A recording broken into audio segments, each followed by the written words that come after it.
cost reimbursable contract. So you can remember in FP contract, fixed price contract, what we had there was a situation whereby a seller agrees with a buyer to collect a fixed amount of money for a specified job, for a job for which the scope is known.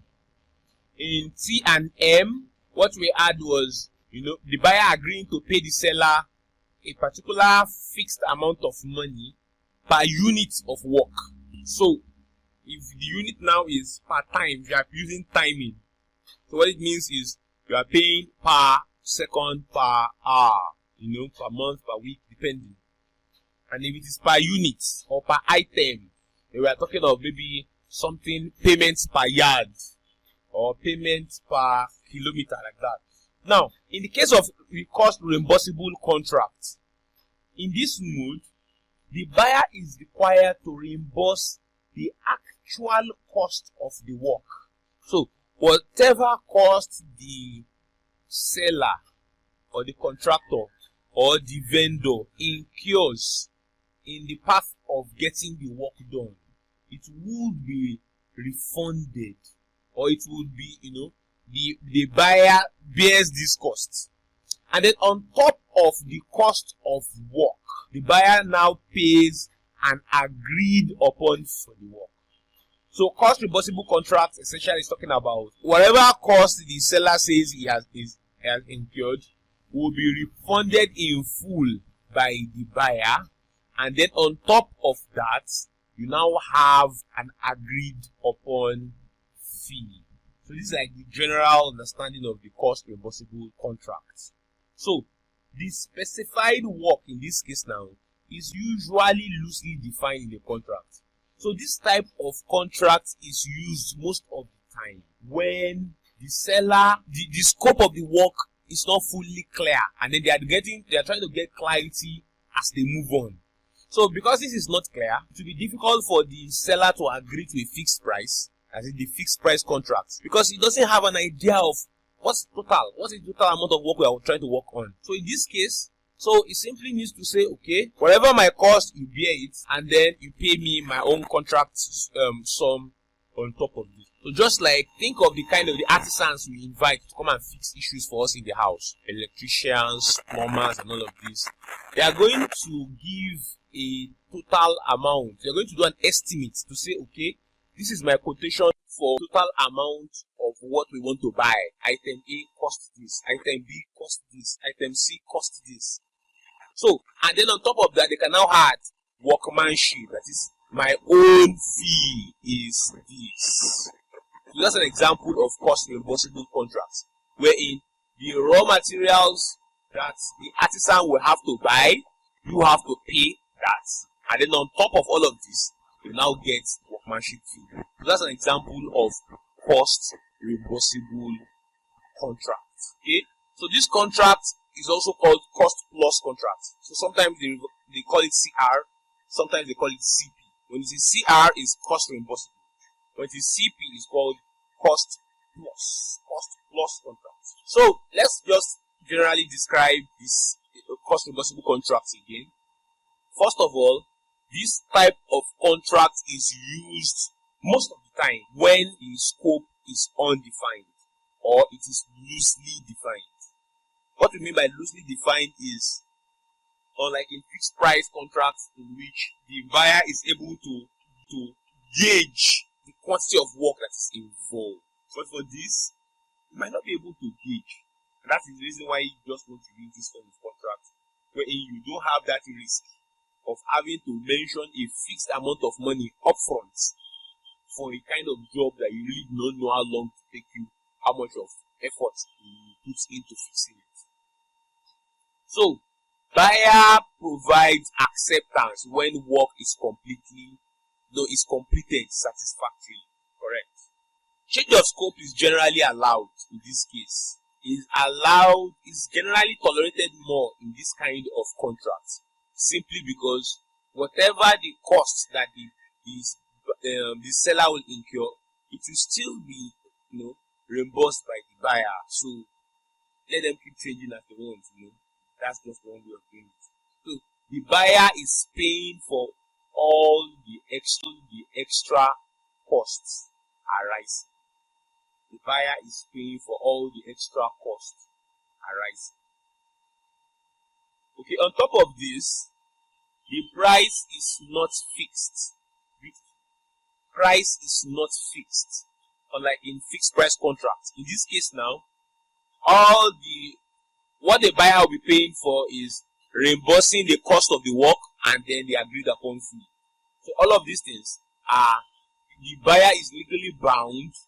It has a legal obligation to reimburse that actual cost and then put an agreed upon fee, workmanship fee on top, or service fee on top for the seller. The contract fee is well defined, and the buyer has a legal obligation to pay the agreed fee to the seller.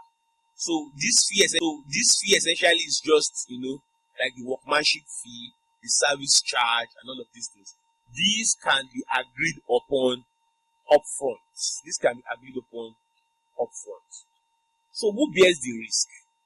This is a very interesting kind of contract. In this case, it is the buyer that is bearing the risk, because the seller practically cannot lose money. Because no matter what happens, all his costs will be reimbursed, and on top of that, he's going to get a fixed amount, a contract fee, a service charge, or something on top of it. So, a lot of risk, huge risk, goes to the buyer, because the seller practically has no need, has no motivation to conserve costs, because all forms of costs by contract are supposed to be reimbursed by the buyer. So the buyer has that bringing invoices. So in the real world, most of the time, they put some clauses here to regulate the cost reimbursing contracts. They put some clauses. Maybe they can say, okay, this can go to a maximum of something like that. We'll still discuss the types of cost reimbursable contracts. Other ways in which some people do it is they can put some incentives for the buyer. The buyer can put some incentives for the seller to be able to, encourage them to conserve costs. Okay, so let's discuss the types of cost reimbursable contract or cost plus contracts. You have the CPFF, that's the cost plus fixed fee. So that is essentially what we have been discussing before now, wherein the buyer would need to pay the actual cost of the work plus a fixed calculated based on the initial estimation. This fixed fee is what we call maybe the service charge or workmanship and all of that. Okay. Now, the second one is cost plus incentive fee, CPIF. So this is a variant of the normal cost plus fixed fee, wherein the buyer would pay the actual cost, of course, plus an incentive fee.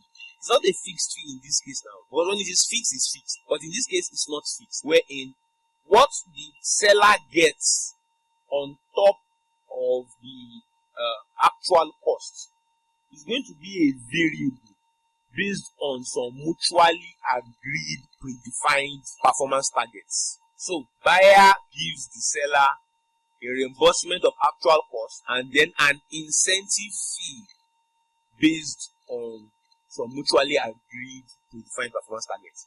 For example, you could have some form of a system in which we say, okay, I reimburse the cost, but your fixed fee, your fee is going to be a fraction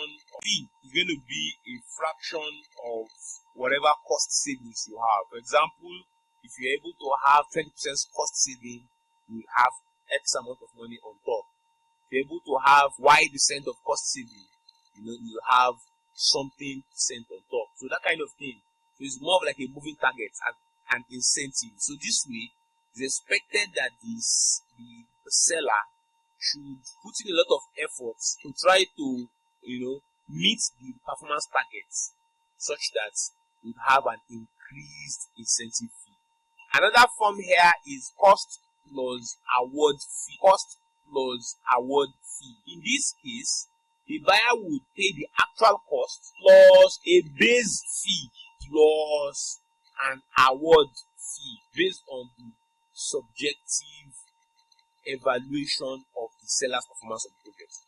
Now, how does this work? Think of it for you on a particular project, and you are telling the contractor that whatever it costs you to do this project, I will refund you. On top of that, you have a base fee, most likely a small base fee, that whatever happens, you still get your base fee. And then on top of the base fee, there is a bonus. So it is that bonus that will be given, but it will be the value, the amount of that bonus is not to be calculated objectively. So it will be done subjectively, that is, impress the buyer, and the buyer just uses initiative to just assign an amount as the bonus, as the award, on top of the base fee that you collect after the actual cost has been reimbursed. Then you now have the last one here is the CPPC, that is cost plus percentage of cost, CPPC. So in this case now, the buyer would need to pay the actual cost, and on top of that, a percentage of the cost is charged, as a fee for the seller. So for example, you could say you would refund the percentage of cost, you refund the actual cost plus 20% percentage of the actual cost as the charge. So this is a good one, but there's a major problem. The major problem is sellers could start inflating the actual cost, because they know that inflating the actual cost automatically increases their own share of the percentage of the actual cost. So these are all the various forms of cost reimbursable contracts.